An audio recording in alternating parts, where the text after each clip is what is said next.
Hello, all you fine feathered ladies and gentlemen. We are back here on League Unlock. Eric and Mark here with you guys. Day 3 action from the World Championship. We're going to go in order, games 1 to 8, and I will give the preface. Tough day for NAEU. That's all I'm going to say. Tough day, NAEU. We'll go through it, but tough day. Yeah, do we even want to go through it? Is this the real question? Yeah, actually, never mind. You know what? Thanks for hanging out, guys. We'll catch you. This is only going to be the LPL and LCK show today, which pretty much was the broadcast. Pretty much was the year, really. I mean, if you want to talk about it like that. Things kicking off, though, RNG versus Hanwha, so no tragedy for the West because they weren't playing in that first matchup of the day. RNG 2-0 coming into this one against Hanwha at 1-1, and there was some scrappiness going on early, and Hanwha Life, to their credit, because they looked like middle of the season Hanwha Life against PSG. They looked more like Gauntlet Hanwha, at least early on in this game. Yeah, and that certainly did provide more of the fireworks that we wanted to see in this group. I think when you talk about it, there hasn't really been any actual fireworks going on. You had, of course, Upset's announcement and everything that goes on with Fnatic, and that really has changed the dynamic of how competitive this group was really going to be. And then seeing the games and the actual performance, as you said, not living up to it. But so far, early game towards the mid game here in this RNG Hanwha Life, it was on, and it was the other members of Hanwha Life, not just Chovy. It was the other members finding a way to make an impact. It was Chovy who, on paper, this should be a slaughter for him against Cryan, who's usually looked at as the weak link of RNG, but a rare underperformance from Chovy. No doubt about it in this game, especially on a pick like Silas. We've seen him dominate on. It was more of the same 40 CS lead for Deft in the bot lane over Gala Ziggs. The problem was Zhao, who had a 60 CS lead in the top lane. And they committed one of the greatest sins you can against RNG, and that's letting Xiaohu get the Lucian. You cannot. No 80 carries top. Can't let it happen. No 80 carries top, and especially not Mr. Double Guns up there in the top side. He was raining down hell on everybody when he got into those team fights later on. Just so much power, so much damage, just bullying everyone around. I love that he's still just styling on people with his picks at the World Championship. First Syndra, now everyone's playing Lucian Nami bot. He just says, no, we don't need Nami. I'll just go top lane with it. And they're winning with it still.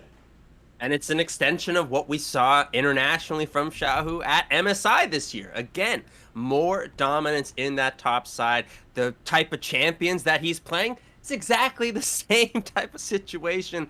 And everybody is still not able to match up to what Xiaohu has dominated. 3-0, perfect start for RNG in that first week of group stage action. Second match of the day, we had the Mad Lions versus LNG. We know how big every matchup going forward is going to be in Group D, with everybody being tied at 1-1. And this game, you had the Gnar for Armut top against Ole's Camille, and the top lane, there wasn't maybe as big an advantage as you would expect the Gnar to get early on in that matchup. But big credit to LNG in this game for playing around Gnar fantastically and almost never getting caught out in any of these Mega Gnar ulti situations. Yeah, that's something that we're not used to seeing back in the LCS. The LCS says, oh, you're Mega Gnar? We're still fighting. Let's all group up in the Dragon Pit. That's a good idea. LNG 100% with the awareness from the team, and especially, again, so not only just the awareness of individual members or the whole thing, it's that communication about knowing when to go in, how to play around it, that type of thing. And yes, they played beautifully around Armut's Gnar, and there wasn't really much that you can look at Armut specifically and individually and ask him to do much different, the way that that LNG was able to respond to that pick. I think what we're seeing, we saw again here, we saw at times against Gen G. In the LEC, it was always talking about the Mad Lions, their team fighting capabilities, even from a deficit. Doesn't matter what the goal is at. They can find avenues back into the game with superior team fighting. It's a little different on the world stage, because you saw in this game, LNG's pretty damn good at team fighting too, especially when you have Tarzan on Lee Sin. Yeah, and in this group, for Group D, you're not finding these teams are going to make the mistakes that you have been able to prey upon the entirety of the LEC, whether it's at the top or the bottom. You don't have that with the talent that is in this group right now. The way that teams like, I guess earlier on in the week, Team Liquid, and then you can slot in Team Liquid Gen playing G at their absolute peak. Yeah. Yes, okay, we can allow that. But then Gen G and especially LNG today, they're not giving you those avenues. They're not giving you, the flank that you're able to find with Armut. They're not giving you those type of opportunities in these team fights that Mad Lions was so beautifully able to get advantages, to get back into games with. And it's one of those things where, look, my expectation was them to be the top team getting out of this group. Absolutely need to relook at some strategies and game plan heading towards that all-important round robin day.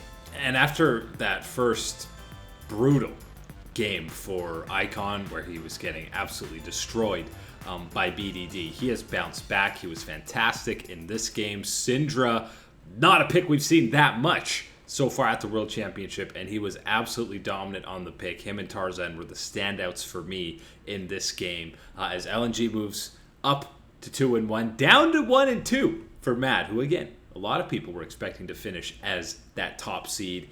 EU right back on the schedule for Game 3 against FPX, who we know have not looked even close to the level that we were expecting coming into this group, and Rogue has performed a little bit better. There were moments, but FPX slowly finding that form that we were expecting. Slowly.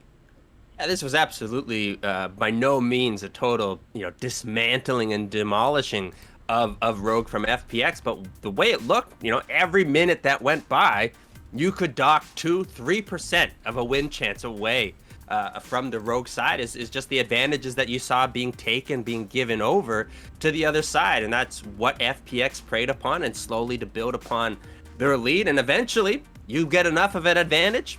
They have the players, they have the tools to make it a Nexus exploding on your side. It's exactly what it was all about for Nuggery. But they were doing it slowly. That's the key word, which is not a word we've associated with them throughout all of Summer Split. It was go, go, go. These games are over at 22 minutes. I think you still felt a little bit of cautious play from them, making sure they don't make mistakes. They knew how important this game was, so it still feels like they're finding their footing. This was massive for FPX because I think they realized after the way things went against Cloud9 that we do need some time to go back, look at the meta, make adjustments in our own group to be better for that round robin day and be able to make sure that we're getting out of it. This was the worrying matchup that you had after the things went with Cloud9, to realize if we slip up here, we might not be in control of our own destiny anymore. Taking care of business with that victory, FPX is still in control. And for Rogue, they dropped to 1-2. Trimby and Otawamne, the Rumble pick, definitely not working out in this one. 0, 12, and 4 combined between the two of them. Hansama, again, has some highlight reel moments, and you're having a great individual tournament when your team is 1-2 and people are already speculating what marquee team's going to sign you next year. That's always a good sign. Yeah, if you're at Rogue's management, you're making sure that you're not letting any calls from Carlos go through for Hansama, my man.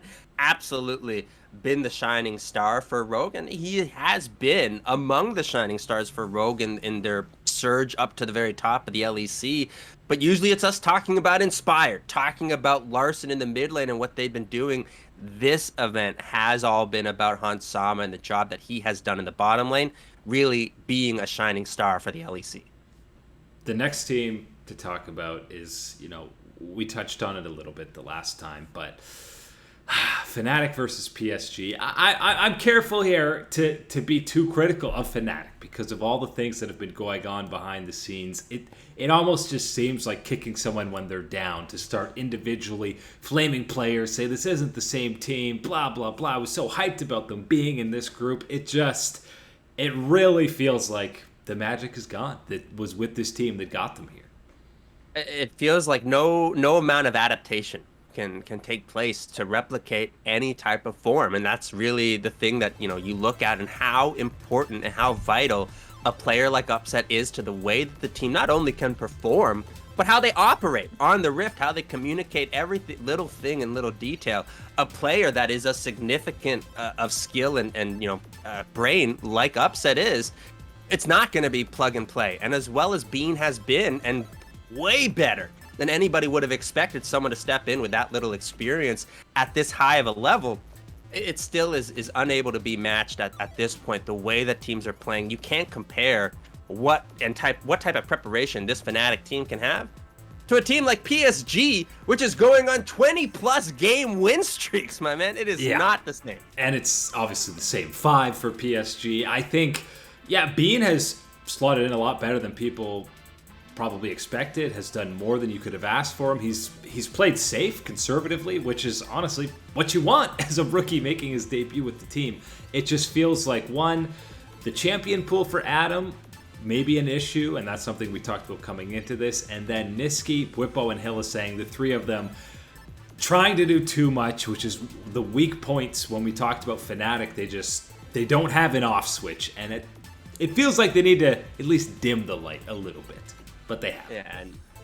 Yeah, I like that you bring up Adam and that he has struggled against this international competition, really, with the champion pool and the way the meta is something that is being, I think, exposed is maybe a little bit too harsh of a tone for it, but in that light, and it is something that you look at this Fnatic experience and go, yes, you know what, not going to get the result that you want to get out of groups more than likely, and it's one of those situations where, yes, that does suck, everything that was, built up this year and upset, all that stuff, but the positive that you can take away, which I know is not what you want to hear right now, is this experience, is these lessons, is these things that someone like Adam can learn and realize, okay, I do need to look at this avenue of my play and increase it and be better at it, be more comfortable with it.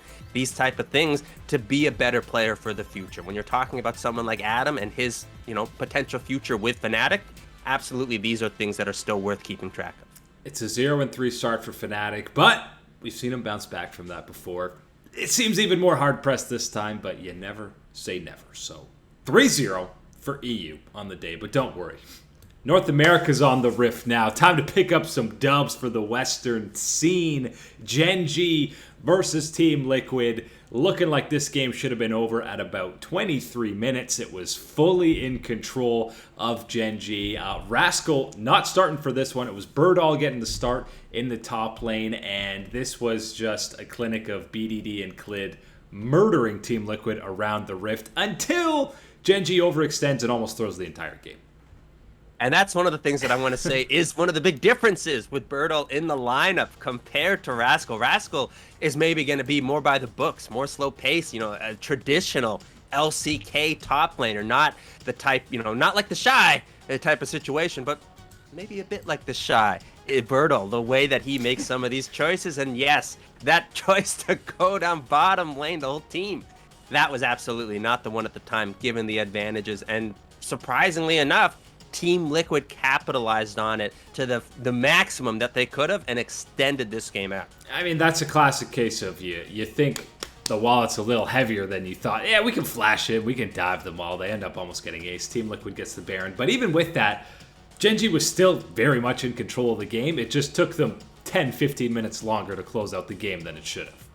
Yeah, and if anything in this, game when you're looking at individual players, we talked about it last year when we had Gen G and TSM in the group, that as much as we love Bjergsen and everything about him, I think BDD just edges him out. Well, you know how we feel about Bjergsen and Jensen. Well, how does the BDD and Jensen comparison match up? Jensen's back of the line. Back of the line. Nah, my man, he has found times where at his very peak, he can perform at that type of level. This was not it. This Aurelia performance was anything but at the level necessary to even contain someone like BDD this match. And this was a rare case of Core JJ's roams not really working out, and he's abandoning Tactical, who just got absolutely slammed in the 2v1. He wanted it a bit too much, my man. He wanted that. He was scared of Ruler. Didn't want to go against his boy. He wanted the revenge win against Gen G and Ruler to say, look how good I am now, being an NA, can still take down the LCK. A little bit too greedy on some of those roams away from Tactical, and as well, Tactical maybe not being as responsible as he has been in the past in those situations. Yeah, it's usually as the Ziggs you think you'd be safe enough to do some of that farming, but Ruler and Life have been playing together a long time. They know how to properly zone someone from doing anything. So Gen G picks up the much-needed win in Group T to move to 2-1. Next on the docket, another NA team, another LCK matchup. Throw 'em white right in. Damwon versus Cloud9. Not a must-win yet, but 0-3, zero chance, honestly, for Cloud9 to really be getting out of here. And it's just more of the same. And what's going to be his likely final World Championship, Khan is bodying everybody in the top lane. Know how this has not been the stories out of these last couple of days is just absolutely Khan. The way that he has performed, this is as good, if not better, than any of the star shining moments he's had on Longzhu in the past. And yes, it has been a bit of a journey, hopping around from T1, FPX, over to Damwon. He only plays for world champions, what can I say? Exactly, and he has settled in very well with Damwon, with Coach Koma there with him. And yes, this is the final opportunity, the final crack for Khan. And to know that that type of pressure, that situation is waiting for you in the future, and to be able to step up and perform at this type of level and dominate and have the smile on your face the way that Khan has. Yeah, I know it's easy when your team is winning to have that type of smile, but there's more behind it when it's that big of a smile, my man, and there's some individual pride going on, and I'm really happy as a Khan fan to see him perform this way. There's some CS leads from Khan and Xiaohu in the top lane that you usually only see in play-ins, and they're doing it on the main stage. Yeah, and this is one of those ones where, okay, yes, he's on Damwon. You could go, it's Canyon. It's not the jungler effect, my man. This is all about the individual, the solo bolos going on. Khan has brought his AAA plus game to Worlds this year. This game was a great example of it, the way that he dismantled and handled Fudge in the top side. Yeah, there was really never any question in this game. Damwon was very much in control. Cloud9 was even ahead in kills at one point, I think, but the gold lead was hugely in the favor of Damwon, which is something we keep seeing with some of these LCK squads, is just picking up turret plates and through the laning phase amassing 2+ K gold leads before 10 minutes. And I hesitate because I don't know how much of this is on the state of the game and where they are, and the advantages already on the side of Damwon. But again, this is another game that I see Sven on the misfortune with absolutely no type of impact really in any of these key moments. And I see tons of other times, tons of other ADCs hitting huge misfortune ultimates. I have yet to see Sven really be on either the same page with his team as far as layering it with the CC, or doing it at the right time, right position on his own right. I have not seen that come through. And we know Misfortune has been an absolutely crucial power pick in that bottom lane. Cloud9 not getting any value in that pick from Sven. It feels like a lot of teams are not fully utilizing that Misfortune ulti on the Rift. Last couple of games to get to from day 3, EDG versus DFM. Obviously, the LJL champs looking be more competitive on the Rift. EDG looking to follow suit and go 3-0 like RNG and Damwon. But the early game, DFM, here we go. That's playing DFM, showing up to a 5-0 kill score to start the game. And I don't care about the result. We can talk about the result of the game later. But this early game, bottle it up. That's exactly what DFM needs all the way through that round robin day that's coming up for this group. That is going to be key, because if they can keep that early game, maybe clean it up just a tiny little bit here and there, absolutely will be good enough to close out and take games away from anybody in this group if they're able to have this early game against EDG. Despite that good an early game, it really felt like they were just a dam trying to hold back a tidal wave. They had a gold lead. It was slowly shrinking, but they held on to it, and it just felt like they were barely holding it. And then there's the one team fight where EDG gets a huge ace right to Baron, and it was an instant 7K swing in EDG's favor. Go look at my man JJ. Go look at how he's playing the Lee Sin. Look for that unreal kick. I think he hits 2-3 members of DFM with it. Yep. Awesome stuff from him. That's a big difference maker. And again, with EDG, what can you say? But looking at that bottom lane of Viper and Mako, I don't know how anybody is able to answer to this, because there is no answer to it right now. Because I can tell you what, I'm pretty sure it's Showmaker and Viper, 2 players not been killed so far at this event. Yeah, the cast kind of touched on it. Even things were going so well for DFM, and then you kind of just looked and you're like, I mean, Viper's farmed and has been untouched on Ezreal. EDG are still the huge favorites. Yeah, it was so... there's nothing you can do at that point when you're letting Viper get to that level of power and control. And as you saw later in those team fights, it wasn't even really about Viper. There was still so many tools on the side of EDG that they were able to handle it. And it's one of those things where I know it's easy to look at that score line and look at some of those fights and take away all the good work that DFM did and say it's for nothing, there's no value. And I say that can't be any more than further from the truth right now. The way that they need to look at that early game and try to replicate that moving forward to shake up the group. Yeah, if they play like they did in the first 15, really most of the game, there's definitely a chance for DFM to be getting an upset in that Week 2 action for that group. Last game of the day, of course, it's NA again, like we had Team Liquid LNG, and again, it was over pretty damn quickly when you're talking about this one. You had the first blood. Obviously, the pick to talk about in this one is the Poppy jungle for Owner. Yeah, this is one of those ones where I'm not looking at the individual players of 100 Thieves and faulting them. I'm looking at the draft, the way that this goes through. And I know, yes, okay, part of that blame can still be on the players, because I know draft is not just the coach saying, this is it, you're playing that type of situation, even with Reaper. But looking at 100 Thieves and the way things went, you said it, that Poppy pick, they're looking at the composition that 100 Thieves are drafting in. It's picture perfect for T1. You want them to be playing into you the way that they drafted, having all the tools to answer every single engage. Any opportunity that 100 Thieves could possibly try was taken advantage of by T1, and especially one of the big boo-boos that you got to look at on 100 Thieves is in the early game, looking at that bottom lane, the TPs. They lose track of the TP timers in that top lane and get absolutely obliterated by the rest of T1 zoning into that lane. Not tracking TPs, contesting a Rift Herald when you don't even have Smite. I guess that's NA. Right, summoner spells don't exist in the mind of the LCS sometimes. But Owner, obviously, the Poppy pick's interesting enough. And then he goes not tank whatsoever when you're going opposite of Trundle. Hard respect to him for that. He looked fantastic. And then it's obviously Canna on the Kennen sealing the deal in this game. We remember the playoffs and gauntlet run for him on Kennen. It was 4 or 5 games he was busting it out, and we were like, this needs to be permabanned against them at Worlds. This is why. This is exactly why. Finding every single type of flank, every big ultimate on 2, at minimum members of 100 Thieves. The other one that I really want to mention in that the type of technology, dark technology that T1's bringing into this matchup, the double exhaust bottom lane, oh, gross. Of course, is there.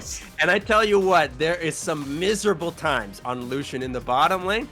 Double exhaust has to be near the very top of that list. Yeah, and it absolutely was in this game. So day 3 in the books, 3-0, RNG, Damwon, and EDG looking very good on the top of the table. As we preluded at the start of the show, it was a rough day for NA and EU, 0-6 combined, the TSM, as Mark called it. Maybe things get better in week 2, but I feel like things are just going to be rough for the West as this plays out. It seems like the LPL and the LCK are on a different level right now, but we'll preview the second week as well as go through our pick'ems so far on the next episode. But that is it today for League Unlock. Eric and Mark here with you guys. Thanks for hanging. We'll catch you on that flippity flip.